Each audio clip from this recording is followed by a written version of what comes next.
So what I want to cover is I'll start with conflicts of interest, and we will consider whether the SRA and CLC rules on conflicts differ. Spoiler alert, they do. I then want to move on to think about the duty of confidentiality, which sounds obvious, but actually I think is much, much broader than we think it might be.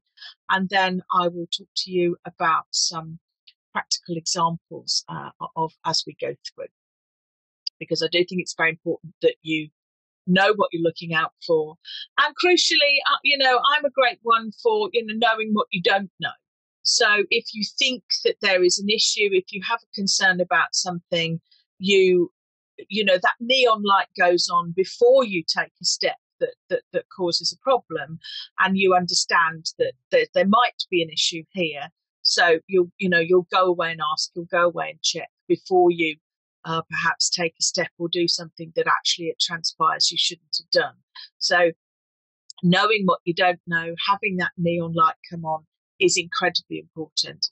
And that's one of the things, that I always want to sort of bring out in my sessions more generally.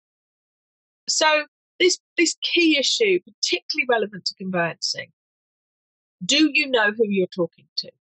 Are you talking to your client, the estate agent, the mortgage broker, another solicitor, anyone else, the other client? Sometimes the other client on the other side of the transaction gets so frustrated with their own conveyancer that in desperation they ring you, or you can't speak to them.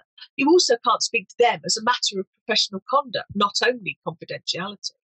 And a mate of mine and I actually did a count up once, and we worked out that on a biggish sort of leasehold matter, you could be dealing with, and this is again something that other people dealing with conveyances just don't grasp. We could be dealing, and we worked out, with something like 19 separate individuals, parties, or organisations on an average conveyancing leasehold transaction. So that's a lot of information and a lot of parties to manage. The very, very, very straightforward point is people should not be able to see your files and your letters.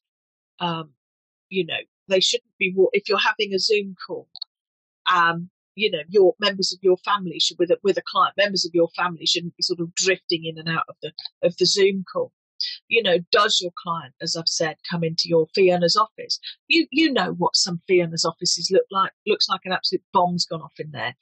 But if a client comes in and sits down at your fee earner or a partner's desk and can see other client files lying around all over the place, that is a breach of the firm's duty of confidentiality to those other clients whose files can now be seen.